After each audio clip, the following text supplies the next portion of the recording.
Sleeping Bootsie by Maribeth Boelts. Does that say Boelts? And Patricia Cantor. Boots. Bootsie.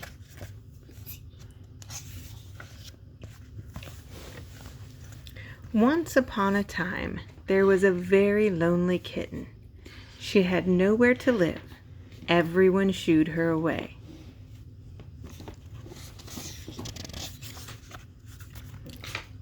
One day, the kitten hid in a laundry basket. The basket was carried into a castle. The kitten peeked from the basket. She saw a maiden working hard. The maiden washed and ironed the royal family's clothes. "I wish I had a friend," sighed the maiden.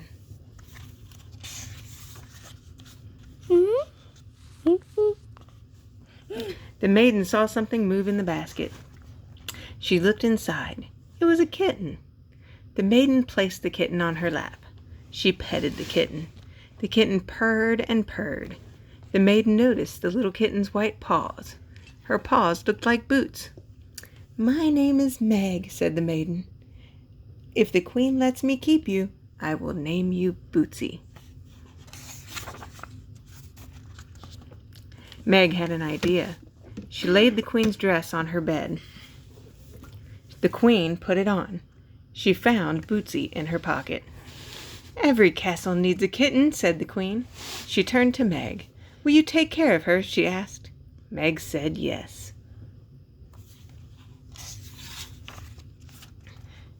The king and queen had a ball. "Everyone can meet our new kitten," said the queen. 3 good fairies were invited to the ball. They each gave Bootsie a gift. Pink Fairy waved her wand.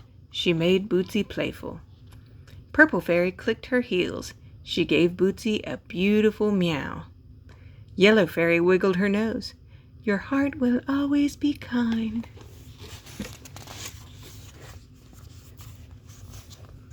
Silver Fairy had not been invited.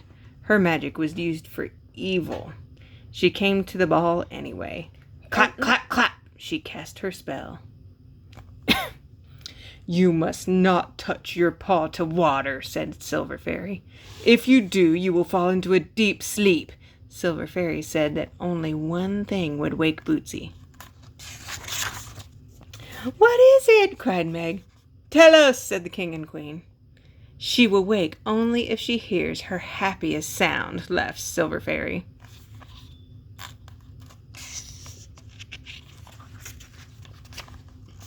The king gave an order. "Remove all the water from the castle." Guards drained the royal moat. Maids emptied the royal hot tub. "No baths allowed," said the king. The dirty laundry piled up. People fainted when the royal family passed by. The market sold out of clothespins. Like they put clothespins on their nose because the royal family was stinking so bad. Bootsie couldn't leave the castle because of the spell. Everyone was busy keeping water out of the castle. No one could play. Bootsie wandered sadly from room to room. Her beautiful meow disappeared. One day, a new maid came to work. She snuck in her pet goldfish. She left her bedroom door open. Bootsie crept in. She hopped up by the goldfish bowl. Bootsie watched the goldfish swim around. Then she tapped her paw on the water. Bootsie dropped with a plop. She fell into a deep sleep. Meg found her. "Oh no!" she cried. Meg heard an evil laugh. The new maid was the Silver Fairy. "Get out!" Meg shouted. The king and queen tried to wake sleeping Bootsie. "Let's try some happy sounds," said Meg. Singing birds filled the room. Giggly children visited. The royal marching band played. The 3 golden fairies did magic. They waved, clicked, and wiggled, but sleeping Bootsie slept and slept. Meg stayed by sleeping Bootsie's side. She brushed her fur. She worried and waited. One rainy night, thunder boomed. A wet stray kitten looked for shelter. "Go away," said the castle guard. but the kitten crept back in another way. "Be gone!" scolded the cook. But the kitten tried once more. The little kitten searched for some place safe to sleep. She found Meg and sleeping Bootsie. The kitten crawled under the covers. She curled under the covers. She purred and purred and purred. Sleeping Bootsie's eyes opened. She yawned. She stretched. She nuzzled Meg's cheek. "Sleeping Bootsie, you're awake," said Meg. "But what broke the spell?" she wondered. Then Meg heard soft purring. She turned back the covers. Said the kitten. "Purring is a cat's happiest sound." A hat's happiest sound. "Purring is a cat's happiest sound," Meg exclaimed. Sleeping Bootsie circled the kitten. She licked the kitten's face.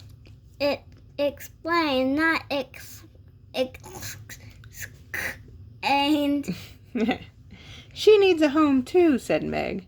The king and queen said the kitten could stay. "Hooray!" said Meg. Sleeping Bootsie was filled with joy. She had Meg and a new friend. Sleeping Bootsie began to meow. Her beautiful meow was back. Purple Fairy beamed. The meow carried through the kingdom. Stray cats stopped in their tracks. Hungry kittens came out of hiding. Cats and kittens dashed to the castle. Sleeping Bootsie's kind heart was a gift from the Yellow Fairy.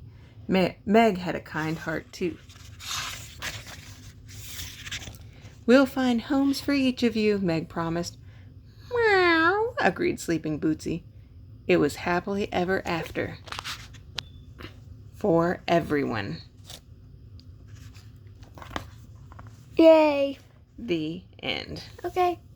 The end.